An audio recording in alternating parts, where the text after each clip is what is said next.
the advice in chapter 33 actually stipulates that if the woman is becoming irate and angry at the man, that the strategy for him is actually to start dancing and to lick her face.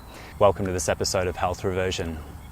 I'm not attempting to tear down the work of this particular author, nor am I attempting to jump up on his shoulders and pretend that I know everything about the masculine and feminine dynamic.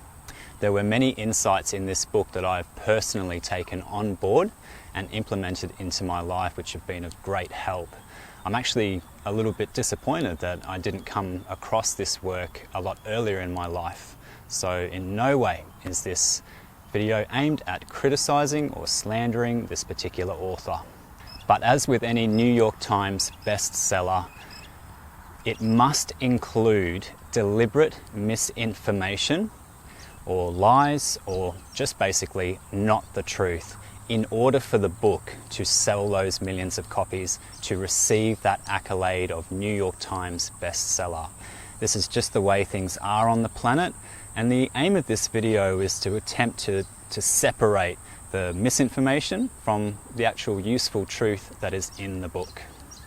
The Way of the Superior Man explains the masculine and feminine dynamics within a relationship.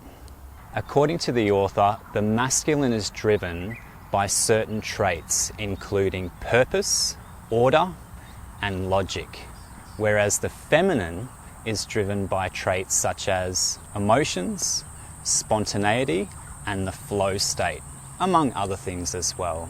The misinformation from a man's perspective, or the masculine partner in the relationship, is to use the trait of being in one's purpose as an excuse to neglect or not meet or disregard the responsibilities that the man or the masculine partner has in a relationship.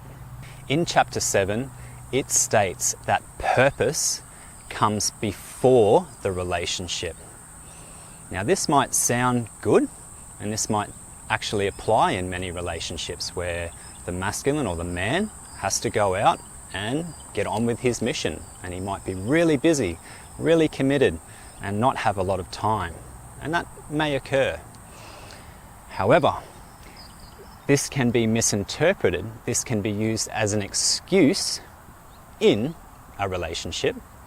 For example, the female partner may ask their male counterpart, "What time do you think you'll be home tonight? Are you going to be home on time for dinner? What's the story?" So just a simple request. And the man might come back and say, I'm going to be really busy at work tonight. I'm not going to be home till late. I'm really sorry. Now that might be true. That might be true. However, he might just be going and hanging out with some friends, having a few drinks, having a few laughs. He might be stopping off at the sports betting agency and watching the dogs or the football or something like that, placing some bets. He might be hanging out with another woman. He might be playing video games.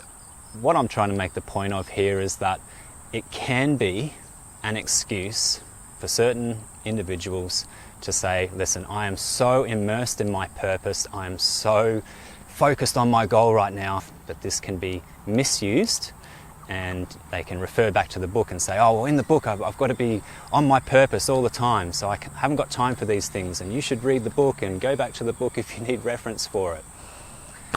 Now, for the female side of things.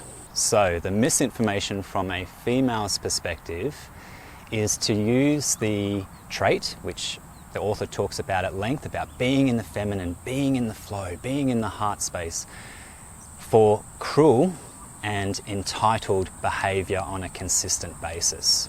Fair enough, every now and then there's arguments, fair enough, people get angry and get frustrated, but on a consistent basis, if the man is receiving cruel behaviour, verbal abuse, criticism, this is potentially an excuse that the woman is using to not take accountability, not take responsibility for their own emotions, and just put it all onto the man. So the man in the relationship may simply just roll over and become a submissive pushover because it's just easier. It's far easier just to say, okay, like, take out your aggression on me, take out your frustration on me. I'll go through all of your emotions as well. But at the end of the day, this can just be a lack of accountability and a lack of maturity from the female. Any attempt to ask for basic respect, basic dignity will be met with, how dare you attack my feminine energy? How dare you try and get me out of my flow? The book even said, you are supposed to love me, even if it is painful and your heart aches every day. Moreover, the advice in chapter 33 actually stipulates that if the woman is becoming irate and angry at the man, that the strategy for him to neutralize this situation is actually to start dancing and to lick her face. Now, this might sound good and you might read it and think, oh yeah, I could try that. But when you're actually in a situation where you're being verbally abused, criticized, and someone's being quite irate towards you, it's very difficult to approach them and start licking their face. But anyway, so in summary, this book contains really powerful insights into the feminine and the masculine dynamic. However, it can be misused and it can be misinterpreted in the man's case by, for instance, coming home late, neglecting the relationship responsibilities, and then in the woman's case, being in persistent bad moods while being verbally abusive.